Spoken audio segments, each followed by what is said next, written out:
कभी सोचा है कि ये जो समाज है ये चलता कैसे है? मतलब नियम कौन बनाता है और उन्हें लागू कैसे किया जाता है? आज हम सरकार के इन्हीं रूपों और अंगों को समझने की कोशिश करेंगे। तो चलिए सीधे मुद्दे पर आते हैं। किसी भी समाज के लिए सबसे बड़ा, सबसे बुनियादी सवाल यही होता है कि आखिर नियम बनाने का हक है किसके पास। देखिए, हर समाज को ना चलने के लिए एक सिस्टम की जरूरत होती है। एक ऐसी मशीनरी जो कंट्रोल रखे और जरूरत पड़ने पर सजा भी दे सके। इसी सिस्टम को, इसी मशीनरी को हम सरकार कहते हैं। और ये जो सरकार है, ये असल में 3 खास काम करती है ताकि कोई भी देश सही से चल सके। तो सबसे पहले हमें उस बड़े सवाल के अलग अलग जवाबों को समझना होगा कि भाई शासनकर्ता कौन है, और यहीं से हमें सरकार के अलग अलग रूप देखने को मिलते हैं। सबसे पहले आता है राजतंत्र यानी मोनार्की। ये सरकार का सबसे पुराना रूप है। यहाँ सारी की सारी पावर, मतलब आखिरी फैसला लेने का अधिकार सिर्फ एक इंसान के हाथ में होता है, राजा या रानी। लेकिन मजे की बात यह है कि वक्त के साथ साथ ना ये सिस्टम भी बदला है। जैसे कि ब्रिटेन को ही देख लीजिए, वहाँ आज भी राजा या रानी है, लेकिन वो सिर्फ एक प्रतीक है, एक सेरेमोनियल हेड।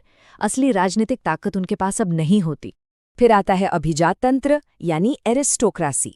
ये शब्द ग्रीक से आया है। एरिस्टो यानी सबसे अच्छा और क्रेटन यानी शासन। मतलब शासन कुछ चुनिंदा, सबसे अच्छे लोगों के हाथ में होता है। अब ये सबसे अच्छे कौन हैं? आमतौर पर ये वो लोग होते हैं जो या तो बहुत अमीर हैं, या बहुत पढ़े लिखे, या फिर किसी खास शाही खानदान से हैं।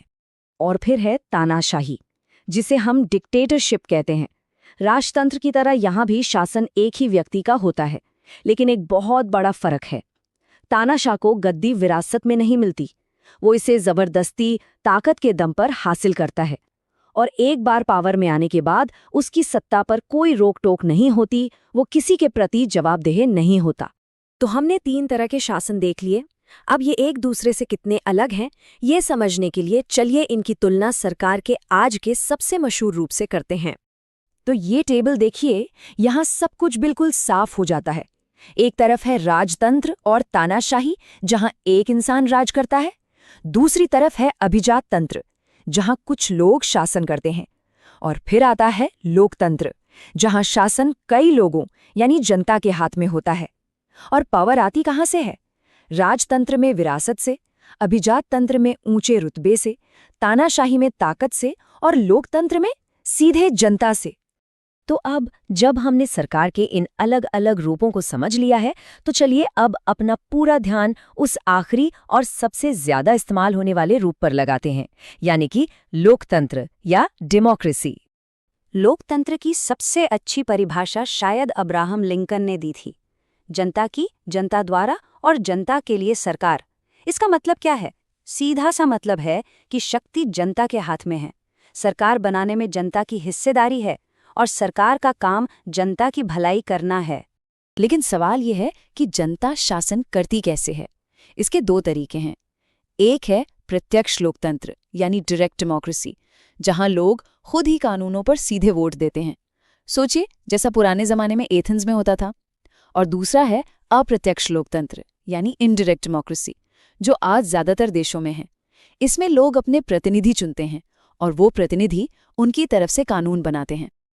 अच्छा, इस इनडायरेक्ट डेमोक्रेसी में भी ना सरकार की बनावट के अलग अलग मॉडल होते हैं, और ये मॉडल इस बात पर टिके होते हैं कि कानून बनाने वाली संस्था यानी विधायिका और कानून लागू करने वाली संस्था यानी कार्यपालिका के बीच रिश्ता कैसा है। तो अब तक हमने ये समझ लिया कि शासन कौन कर सकता है। अब सवाल ये है कि शासन असल में किया कैसे जाता है, और यहीं पर बात आती है सरकार के अंगों की, यानी ऑर्गन्स ऑफ गवर्नमेंट।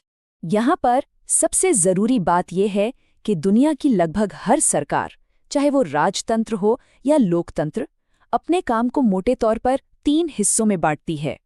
इस बंटवारे को कहते हैं शक्तियों का पृथक्करण या सेपरेशन ऑफ पावर्स। ये एक बहुत ही बुनियादी सिद्धांत है। इसका मकसद ये पक्का करना है कि सरकार का कोई एक हिस्सा इतना ज्यादा ताकतवर ना हो जाए कि वो मनमानी करने लगे। इसलिए सारे कामों को 3 अलग अलग अंगों में बांट दिया जाता है। और ये बंटवारा बड़ा लॉजिकल है। देखिए, सबसे पहले एक अंग है जो कानून बनाता है, उसे कहते हैं विधायिका। फिर दूसरा अंग उन कानूनों को लागू करता है, उसे कहते हैं कार्यपालिका। और आखिर में एक तीसरा अंग है जो ये देखता है कि कानून सही से लागू हो रहे हैं या नहीं, और अगर कोई विवाद हो तो उसे सुलझाता है। ये है न्यायपालिका। सुनने में तो ये बहुत सीधा और साफ लगता है ना? लेकिन क्या असल दुनिया में शक्तियों का ये बंटवारा इतना ही क्लियर कट होता है? चलिए, इसकी हकीकत को जरा और करीब से देखते हैं। देखिए, कागज पर तो हर अंग का एक मुख्य काम है। विधायिका का काम कानून बनाना, कार्यपालिका का उन्हें लागू करना और न्यायपालिका का न्याय करना। लेकिन हकीकत में इनके काम अक्सर एक दूसरे के दायरे में आते हैं, मतलब ओवरलैप करते हैं। और मजे की बात यह है कि यही ओवरलैप एक चेक्स एंड बैलेंस का सिस्टम बनाता है जो एक दूसरे पर नजर रखता है। जैसे कि विधायिका को ही ले लीजिए, उसका मेन काम तो कानून बनाना है, पर वो इसके अलावा भी बहुत कुछ करती है। जैसे वो कार्यपालिका से सवाल पूछकर उसकी जवाबदेही तय करती है। वो राष्ट्रपति जैसे बड़े अधिकारियों को महाभियोग लगाकर हटा भी सकती है, जो एक तरह का न्यायिक काम है। और यही बात कार्यपालिका पर भी लागू होती है। उसका मुख्य काम कानून लागू करना है, लेकिन कई बार वो खुद भी नियम बनाती है, जिसे डेलीगेटेड लेजिस्लेशन कहते हैं। वो अध्यादेश जारी कर सकती है, जो एक तरह से अस्थायी कानून ही होते हैं। और जब राष्ट्रपति किसी को माफी देते हैं, तो वो एक न्यायिक काम कर रहे होते हैं। अब बात करते हैं न्यायपालिका की। इसका काम सिर्फ मुकदमों का फैसला सुनाना नहीं है, ये कानूनों का मतलब भी समझाती है। ये ऐसे किसी भी कानून को रद्द कर सकती है जो संविधान के खिलाफ हो, जिसे जुडिशियल रिव्यू कहते हैं। और तो और, ये अपने कामकाज के लिए नियम भी खुद ही बनाती है। तो इन सब बातों से हम एक आखिरी सवाल पर पहुंचते हैं। क्या शक्तियों का एकदम साफ साफ परफेक्ट बंटवारा वाकई में मुमकिन है? या फिर ये जो कामों का ओवरलैप है, ये जो एक दूसरे के दायरे में आना जाना है, कहीं यही वो चीज़ तो नहीं जो एक संतुलित सरकार बनाती है और किसी को भी तानाशाह बनने से रोकती है?